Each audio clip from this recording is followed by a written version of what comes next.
ilin sonundan etibarən Bakı metropolitenində qırmızı və yaşıl xətlərin ayrılması layihəsinin tikinti işlərinə start veriləcək. Belə ki, Dərnəgüldən gələn qatarlar Nizami stansiyasına qədər gələcək və buradan geri qayıdacaq.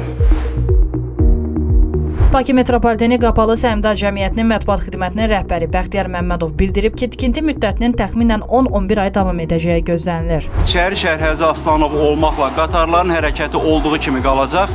28 may stansiyası normal iş rejimi şəraitində fəaliyyətini davam etdirəcək. Başqa sözlə, İçəri şəhər Həzi Aslanov İçəri şəhər istiqamətində 28 may stansiyasında qatarlar dayanacaq. 28 may stansiyasından Nizami stansiyası istiqamətində artıq qatarların hərəkəti bir dəfəlik dayandırılacaq və xətlərin ayrılması layihəsi başa çatana qədər hərəkətin təşkili tamamilə fərqli olacaq. Bu müddətdə Nizami ilə 28 may metro stansiyaları arasında qatarların hərəkəti tam dayandırılacaq. Sərnişinlərin rahat gediş-gəlişini təmin etmək üçün həmin istiqamətdə əlavə ekspres avtobus marşrutları təşkil olunacaq. Mövcud xəttlərə isə əlavə avtobuslar cəlb ediləcək. Yaşıl xətt üzərində olan əsas stansiyalar 20 yanvar Elmlər Akademiyası, İnşaatçılar, Nizami stansiyalarını birbaşa 28 may Gəncə, Koroğlu stansiyaları ilə əlaqələndirən marşrutlar fəaliyyət göstərəcək. Ekspres avtobusların hamısı pullu olacaq. Layihənin məqsədi metroda sərnişin sıxlığını azaltmaq, qatarların hərəkət intervalını qısaltmaq və xətlərin bir-birindən asıllığını aradan qaldırmaqdır. Tikinti işləri yekunlaşdıqdan sonra qırmızı və yaşıl xətlər tam müstəqil fəaliyyət göstərəcək. Bu dəyişikliklər nəticəsində xüsusilə yaşıl xətt üzrə uzun illərdir sərnişinlərin narazılığına səbəb olan gözləmə müddətinin əhəmiyyətli dərəcədə azalacağı gözlənilir. Xanım Cavanşir qızı, Mübariz Qədirli, Cavid Bədəlov, RTV.